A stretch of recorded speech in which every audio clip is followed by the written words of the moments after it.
जो मैं आपको बताना चाहता हूँ कि अगर आपके दो सब्जेक्ट स्ट्रांग हैं तो आप हारो मत, लड़ो। दो चीजें कर दी है। मैथ की सबसे पहले 10 डेज की सीरीज लॉन्च कर दी है, जो मेरे ख्याल से के अंदर अगर आपसे फिजिक्स नहीं हो पा रहा है तो मैं बोलूंगा एटलीस्ट। सो गाइज, एक चीज मैं हमेशा आप लोगों को बोलता रहता हूं कि अगर मान लो आप पीसीएम ग्रुप के हो या पीसीबी ग्रुप के हो एंड सीटी 2026 देने वाले हो, एक चीज तो यहां मैं प्रूफ के साथ आपके सामने रखने वाला हूं। बट गाइज, हमेशा मैं बोलता हूं कि अगर आपका कोई एक ऐसा सब्जेक्ट है जो ठीक नहीं है, तो मैं बोलना चाहूंगा जो बाकी दो मेन सब्जेक्ट है ना, उस पर बहुत अच्छी तरीके से फोकस करो। एंड बहुत अच्छी तरीके से अगर आप फोकस करोगे तो आप देखोगे कि आपका रिजल्ट और आपका परसेंटाइल बहुत ज्यादा अप हो जाएगा। और इसका मैं लाइव एग्जांपल, वो भी 2025 के रिजल्ट के साथ मैं आपके सामने रखने वाला हूँ। राहुल सर, जैसा मैंने बच्चों को, अभी चलो अभी तो ये सीटी अभी पहली बार देने वाले हैं आगे जाके 2026 में, बट ये एक चीज मैं हमेशा बोलता हूँ, इस बार का भी ट्रेंड यही ले लो कि फिजिक्स सबसे डिफिकल्ट होगा पीसीएम ग्रुप के अंदर। केमिस्ट्री ये जो होगा वो इजी टू मॉडरेट हो सकता है। एंड इसके बाद मैथ जो मॉडरेट लेवल पे होगा, जो बताया जाएगा उसी तरह की चीजें आएगी। तो गाइस, यहां मैं बताना चाहूंगा जो बच्ची का मैं यहां दिखा रहा हूं राहुल सर, ये सबसे पहले मैं आपको दिखाता हूं पीसीबी ग्रुप का। इसके अंदर देखो फिजिक्स के अंदर इसका कितना परसेंटाइल है, 7, मेरे ख्याल से आपको दिख रहा होगा 7 परसेंटाइल। देन इसके बाद केमिस्ट्री के अंदर राहुल सर कितना है, 94 परसेंटाइल। एंड बायो के अंदर कितना है, 96 पॉइंट। और ओवरऑल परसेंटाइल एक सब्जेक्ट में 7 होने के बाद भी ओवरऑल परसेंटाइल कितना चला गया, 93.34 समथिंग समथिंग समथिंग। तो गाइस, यहां चीजें समझ पा रहे हो जो मैं आपको बताना चाहूंगा। इसके बाद आप अगर पीसीएम ग्रुप के बच्चे हो तो देखो सेम फिजिक्स के अंदर उसी सेम स्टूडेंट का है, उसने पीसीएम पीसीबी दोनों दिया था। फिजिक्स के अंदर 19.38 परसेंटाइल है। देन इसके केमिस्ट्री के अंदर 91, केमिस्ट्री उसने अच्छा बरकरार रखा।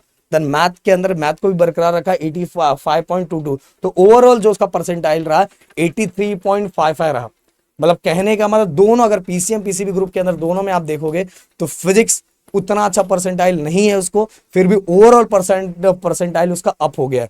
तो मैं ये बताना चाहूंगा, सबसे पहले मैं राहुल सर से बोलना चाहूंगा कि राहुल सर, फिर मैं बोलता हूँ, आप बोलिए। देखो, मैं यहाँ पे ये चीज आपको, ये आपके अंदर कॉन्फिडेंस डालना चाह रहा हूँ इस वीडियो के। ये लाइव है, इस बार का ही ये रिजल्ट है जो मैं आपको बताना चाहता हूँ कि अगर आपके दो सब्जेक्ट स्ट्रांग हैं तो आप हारो मत, लड़ो। और साथ में वो जो एक सब्जेक्ट बच रहा है ना, उसको भी करो। उसमें कुछ तरीका हाँ, यूज तो करो। देखो, अगर आप कभी कभार अगर कुछ होता है, मतलब, तो भी देखो यहाँ पे आपको दिखाई दे रहा है। तो ऐसे बट दोनों एक चीज पेपर मैं में बोलना चाहूंगा कि जो आपका दो मेन सब्जेक्ट होना चाहिए ना, उसमें दोनों बहुत इंपॉर्टेंट होना चाहिए। जैसे पीसीएम ग्रुप के अंदर मैथ में आपको अच्छा खासा स्कोर करना है। अगर मैथ में आप डाउन हो गए, कि मैथ जो है वो 50% आपका मतलब मैथ अगर और बायो, अगर उसमें अगर आप बायो में हो, पीसीबी में पीसीबी में बायो, पीसीबी में बायो एंड मैथ के अंदर आपका, सॉरी, पीसीएम ग्रुप के अंदर मैथ, इसके अंदर स्कोर अच्छा होना चाहिए गाइस। और उसके साथ ही आप केमिस्ट्री को भी ऐड कर सकते हो। अगर ये दोनों देखो, फिजिक्स के अंदर अगर आपसे फिजिक्स नहीं हो पा रहा है तो मैं बोलूंगा एटलीस्ट फिजिक्स के 50 में से अगर 20 to 30 क्वेश्चंस करने का भी ट्राई करते तो भी आपका परसेंटाइल बहुत ऊपर चला जाएगा।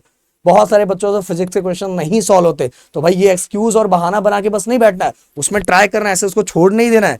बट गाइस, आप बाकी जो दो मेन सब्जेक्ट है उसमें बहुत अच्छी तरीके से कर सकते हैं, क्योंकि उसके क्वेश्चन बहुत स्ट्रेट फॉरवर्ड आते हैं। एक चीज और, मैथ का तो आपको टेंशन लेने वाली बात ही नहीं है। राहुल सर ने दो चीजें कर दी है। मैथ की सबसे पहले 10 डेज की सीरीज लॉन्च कर दी है, जो मेरे ख्याल से कल से कंटिन्यू, मंडे से बच्चों को कंटिन्यू शाम को 7:30 बजे 10 दिन तक मिलेगा। और इसके बाद 30 से हमारा बैच लॉन्च हो रहा है हमारे ऐप पे, जो है जीवन बैच।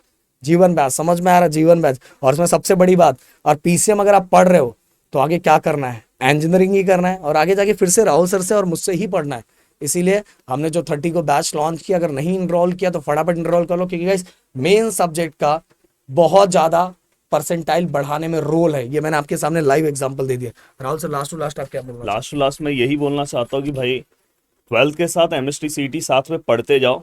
ऐसा नहीं कि एमएसटी सीटी लास्ट में पढ़ोगे तो दिक्कत। अगर आपका सपना है कि अगर आपको इंजीनियरिंग में जाना है तो पीसीएम भाई पढ़ना ही पड़ेगा। हाँ, अगर आपको फार्मेसी में जाना है, जो भी है, पर आप अभी से ही थोड़ा सा साथ में पढ़ना स्टार्ट कर दो। ओके। देखो, फार्मेसी का भी सपना भी आप पीसीएम एंड पीसीबी दोनों के थ्रू पूरा कर सकते हो। बट गाइस, अगर जिन बच्चों का सपना इंजीनियरिंग में जाने का है, उनको भाई इस पे पीसीएम पे फोकस और मैथ और केमिस्ट्री पे फोकस कर ले। फिजिक्स तो अगर जिस तरीके से मैं बताऊं उस तरह से आगे बढ़ते जाए, देखो ओवरऑल परसेंटाइल आपका अप हो जाएगा। तो मिलते हैं नेक्स्ट वीडियो में। Thank you so much guys. जय हिंद एंड जय महाराष्ट्र दोस्तों।